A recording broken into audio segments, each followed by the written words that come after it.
Bonsoir à toutes et toutes, bienvenue sur la causerie, très heureux de vous retrouver aujourd'hui pour la vidéo rugby de la semaine. Fini le top 14, on l'a mis de côté la semaine dernière avec la tier list de bilan de fin de saison de top 14 qu'on a pris plaisir à faire avec Thomas, j'espère que ça vous a plu, on vous remercie pour les vues, un peu plus de 3000 vues pour l'instant, donc ça nous fait plaisir, on approche tranquillement des 1800 abonnés, ça monte petit à petit, ça nous fait plaisir et on va s'attaquer à la tournée d'été du 15 de France, qui a déjà disputé un match, défaite 27-31 du côté de Dundee face au All Blacks, la Nouvelle-Zélande, équipe remaniée pour le 15 de Fabien Galtier. Je suis accompagné de Brian, qui est de retour, comment il va?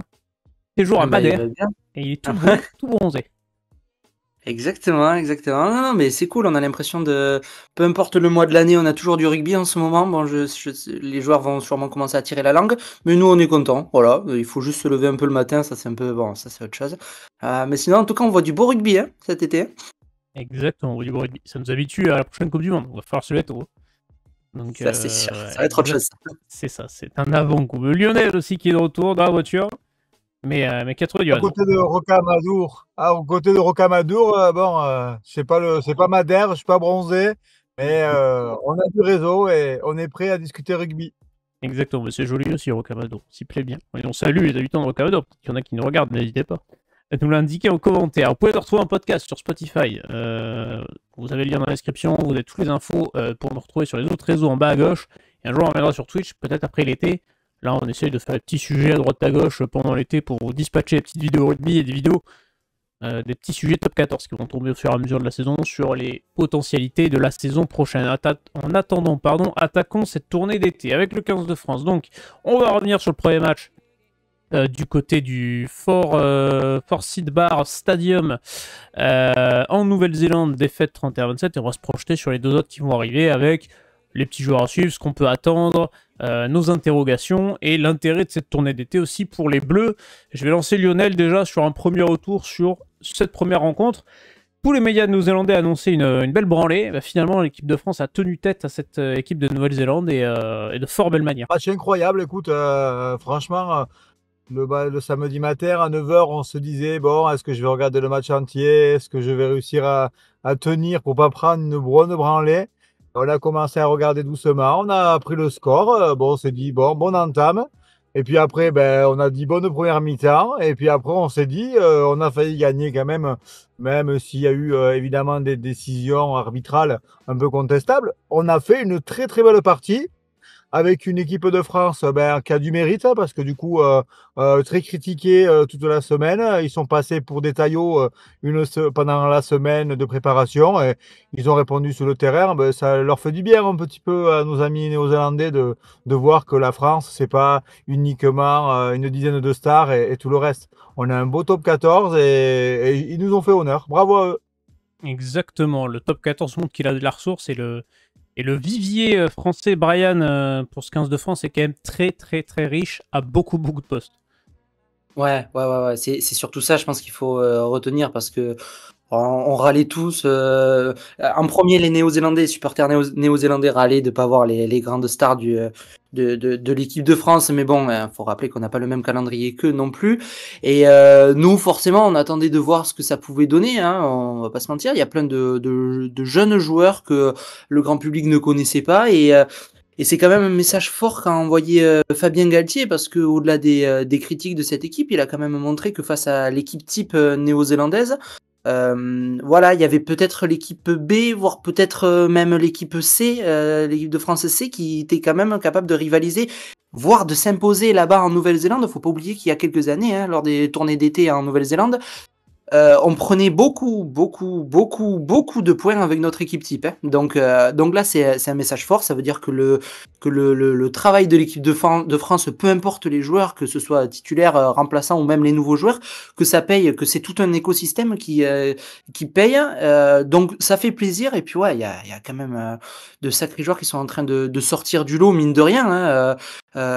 Derrière, on a eu un super match de Joris Second, hein, Gabin Villière qui a été omniprésent hein, malgré son petit carton. Gailleton, on attendait qu'il sorte un petit peu du lot depuis quelques années. Et là, peut-être que c'est le moment. À Tissot-B, on commence à voir que c'est le nouveau phénomène. Devant Fischer, enfin, il y a vraiment plein de joueurs qui ont sorti leur carte du jeu et ça, c'était quand même agréable à voir. C'est une équipe qui a joué sans pression. et qui a failli aller chercher cette victoire. Donc à voir sur les prochains matchs si on va continuer sur la même lancée. Mais en tout cas, dès le premier match, c'est un sacré message qu'a envoyé Fabien Galtier au reste du monde. Exactement, un bon premier message envoyé. Il y a des joueurs qui ont performé. On n'a pas parlé de Michael Guillard non plus, qui était encore une fois très très solide. C'est vraiment un sacré joueur. Et je pense que les Néo-Zélandais sont peut-être bien contents qu'il n'y ait pas eu l'équipe A de l'équipe du 15 de France en face, parce que ça aurait pu peut-être tourner au vinaigre chez eux. Je crois que le 15 de France ne concède que 10 points à la Nouvelle-Zélande sur la seconde période, donc c'est quand même une grosse performance. Même les entrants ont été plutôt bons. Donc ça, c'est plutôt intéressant. Je me suis permis, pour ajouter un petit peu de technique à cette émission, de vous partager des petites images. Hop là, j'ouvre ça tout de suite sur les essais néo-zélandais, des petites choses à revoir. Je prends juste le petit Epic Pen, qui est un petit stylo. Ceux qui regardent les vidéos foot ont l'habitude de le voir. Pour les vidéos rugby, on va essayer de l'introduire un petit peu pour regarder un petit peu plus profondément certaines choses du rugby. J'attends qu'il s'affiche, je vous affiche ça à l'écran. Premier essai des Blacks, la France mène 10-0, on est aux alentours de la 10e minute de jeu. Vous avez donc, hop, je dessine, ça va être des très moches ronds, mais vous allez prendre le réflexe de la regarder. Vous avez le ballon qui est ici, vous avez la ligne de défense des Bleus qui est ici, récupérée donc par le Néo-Zélandais juste ici. Je passe sur la photo suivante, il faut juste que je prenne le réflexe d'effacer mes petits traits avec la poubelle, paf. On passe donc derrière à la petite photo suivante. C'est Joris Second qui sort donc un petit peu précipitamment sur le Néo-Zélandais, ce qui laisse un écart avec Gabin Villiers assez élevé. Et donc là, c'est Boden Barrett, il me semble, qui va pouvoir faire une longue transmission vers Will Jordan. Ça va ouvrir, il va d'abord passer dans l'espace là, libéré par cette sortie de Joris Second qui fait la petite erreur défensive, mais ça arrive hein, malheureusement, c'est des essais que tu payes cash face au Black. Et donc derrière, eh bien évidemment, Boden Barrett va passer parce que Joris Second est sorti de l'axe et va pouvoir transmettre à Will Jordan qui va aller tranquillement marquer le premier essai. Et ça a été aussi un autre fait marquant sur le troisième essai des plaques juste avant la mi-temps, pareil 14-13 pour les Néo-Zélandais. Ballon dans la même partie. Là, c'est Gabin Villiers qu'il faut regarder, qui a été très bon malgré tout, malgré cette petite BU sur le troisième essai, parce qu'il va sortir extrêmement vite, peut-être trop vite de la ligne défensive des Bleus. Hop, je vous passe l'image suivante. Vous voyez, il sort extrêmement vite et du coup, encore une fois, les All Blacks l'ont vu, parce qu'il est ici, Gabin Villiers, encore un rond très, très moche, qui libère un espace monstrueux sur le côté dans lequel va s'engouffrer les All Blacks pour aller inscrire. Je crois que c'est Boden Barrett qui inscrit ce troisième essai. Voilà, c'est des petits détails, Lionel, qu'il faut régler parce que face aux Blacks, ça paye cash.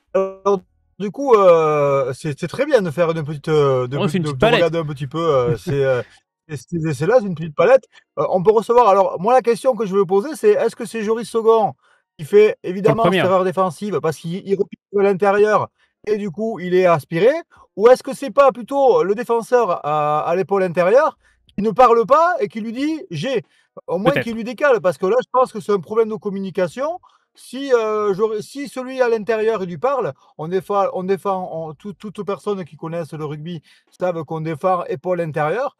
Donc du coup, évidemment, la faute, c'est Joris Second qui la commet. Mais pour moi, c'est une erreur défensive des deux joueurs. Parce que s'il avait vraiment parlé, en plus, c'est un joueur qui passe à vide. Donc Joris Second n'a pas à s'affoler. Et justement, il aurait dû rester sur l'extérieur. Mais bon, c'est plus facile à faire à dire qu'à faire.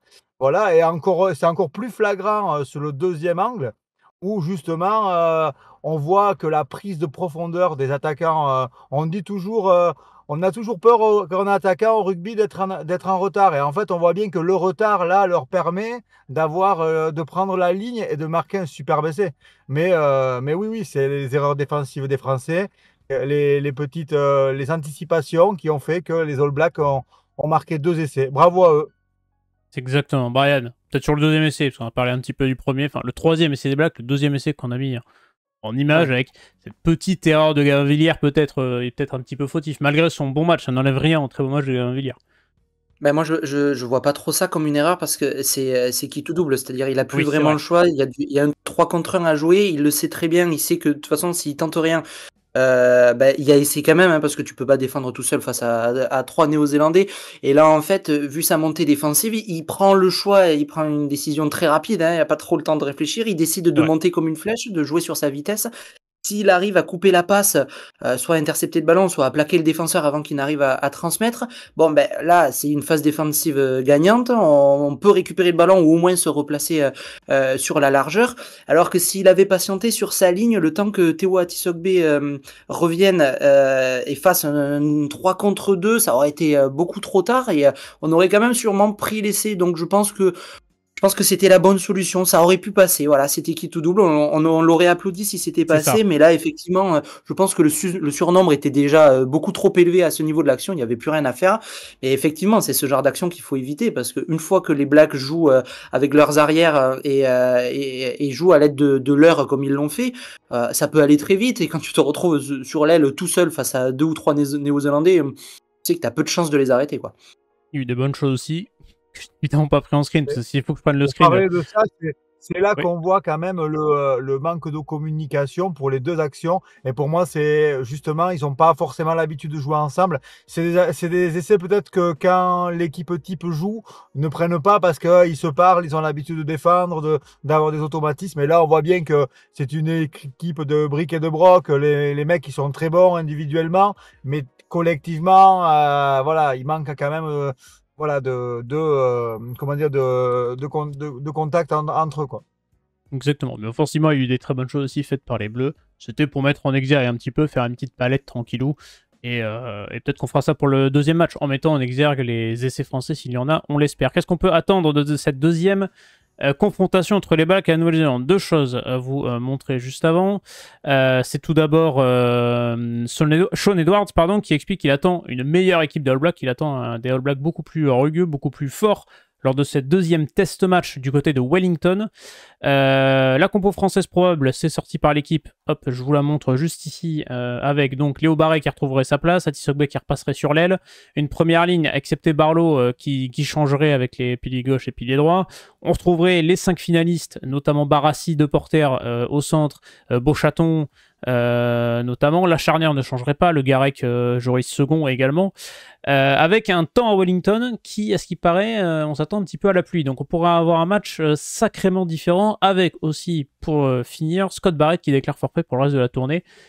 Qu'est-ce que t'attends de ce deuxième match, Brian? Potentiellement sous la pluie, avec des nouvelles têtes, avec des All Blacks peut-être un peu plus préparés. C'est difficile de prévoir déjà des matchs amicaux comme ça, une tournée d'été, mais Oui. déjà, on veut voir de nouvelles têtes, hein, c'est l'objectif de ce genre de match. Donc c'est bien aussi de faire tourner, même si l'équipe a marqué des points sur ce premier match, c'est bien de donner du temps de jeu, notamment aux 5 finalistes qui rentrent dans le groupe, à des joueurs qu'on a un peu moins l'habitude de voir.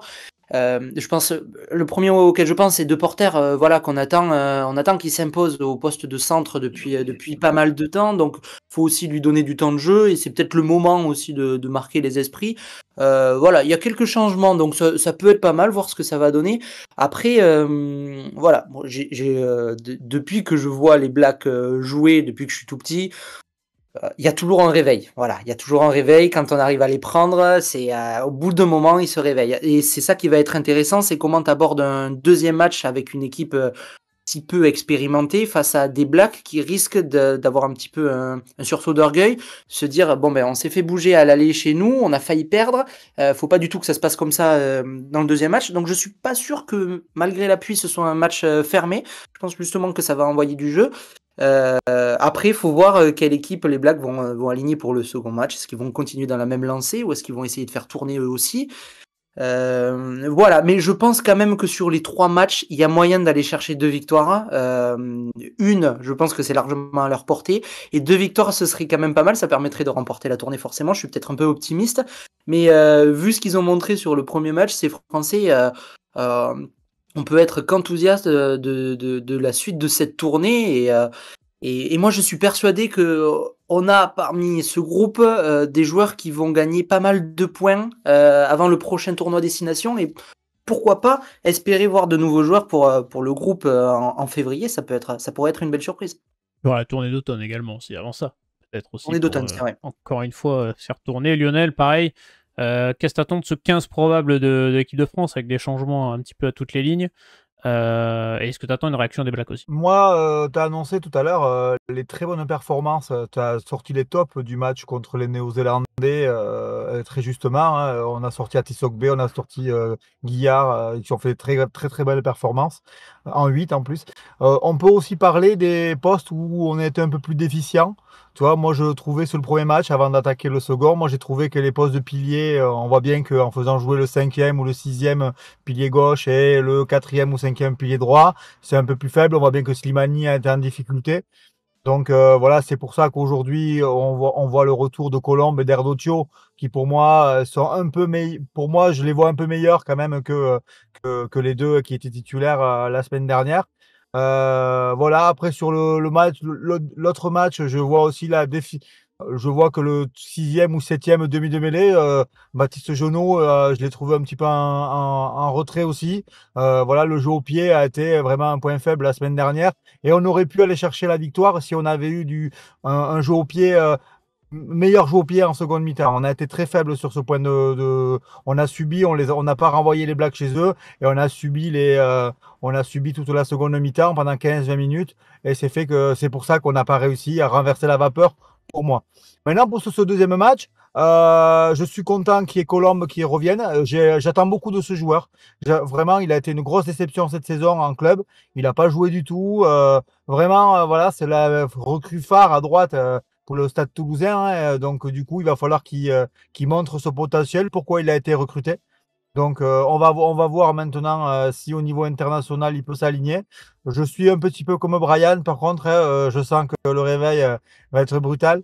Je ne vois pas les Français faire 2 fois l'effet de surprise. Là, ils vont s'y attendre beaucoup plus. Je pense qu'ils vont y mettre du combat, ils vont y mettre plus de rudesse et ça va être compliqué. Moi, je ne vois pas les Français résister longtemps devant, surtout parce que on l'améliore pas cette équipe. Tu dis qu'il y a des nouveaux entrants, mais moi, Guillard, Fischer, dans le combat physique, ça va manquer. Ça va manquer. Abadi en 8, j'ai un peu peur. J'ai un peu peur d'être un peu léger pour ce match-là. On verra ce qui va se passer effectivement pour ça. Et à prendre en compte aussi la météo, parce que s'il y a du vent, des forts vents et de la pluie, ça sera peut-être pas le même match que la semaine passée, notamment sur les ballons au pied. Pour ce match-là, peut-être qu'on sera un peu plus chier aussi, on ne sait pas. Bran, qu'est-ce que tu attends de la tournée d'été globalement de ce 15 de France? Est-ce qu'il y a quelque chose à rajouter sur cette belle tournée d'été avec ces 3 matchs contre la Nouvelle-Zélande? Non, en plus de ce qu'on a dit, ce qu'on attend, c'est que les joueurs se lâchent principalement. Voilà, on n'a pas tout à fait le même objectif, je pense, du côté des Blacks que du côté des Français. Nous, en France, on veut voilà donner du temps de jeu à des joueurs qu'on n'a pas l'habitude de voir et justement qui montrent leur potentiel et qui puissent se lâcher à 100%. On veut voir des essais, on veut voir une équipe qui est débridée, qui n'a pas peur d'oser de tenter les choses. Donc c'est tout ce qu'on peut leur souhaiter à ces Français, même si la tournée d'été est perdue. Je veux dire, si chaque match est perdu avec un écart de moins de 5 points, sincèrement, j'y vais un peu fort, mais ce sera une victoire parce que bon, en face, c'est quand même l'équipe type. Hein, c'est la plupart des joueurs qui ont joué la Coupe du Monde qui sont vice-champions du monde. Donc c'est pas rien non plus. Et puis c'est un gros test pour ces joueurs-là. La plupart, quasiment tous, même jouent en France. Donc ça peut être que du positif pour eux. Voilà, maintenant, encore une fois, faut pas se faire écraser sur j'ai un petit peu peur du dernier match, moi. Faut pas se faire écraser par le dernier match. Et puis, il faut tenter le plus possible, jouer, même s'il y a la défaite au bout, au moins sortir avec la tête haute, comme ça a été le cas pour le premier match. Et je pense qu'on sera bien content avec ça quand même. On prend Lionel les petites polémiques sur le fait que l'équipe de France n'envoie pas les A en Nouvelle-Zélande parce qu'il faut quand même faire souffler les. Brian l'a dit au départ, on n'a pas le même calendrier. Forcément, on aimerait, je pense que tout le monde aimerait voir notre équipe de France briller en Nouvelle-Zélande. Ce serait des gros chocs, mais on n'a pas le même calendrier. Ils jouent 15 ou 16 matchs de championnat par an, 17 avec les phases finales. Nous, on en est au double presque quasiment. C'est pas du tout les mêmes calendriers. On n'a pas en pleine, nous c'est les vacances, en plein été. Non, je pense qu'on fait ce qu'on peut. Déjà, on aligne de très belles équipes. Faut pas. Et puis pour moi, c'est tout à gagner. En fait, on n'a rien à perdre. On n'a rien à perdre. Tous les joueurs qui vont être alignés, on l'a vu. Regardez Alexandre Fischer à ce niveau.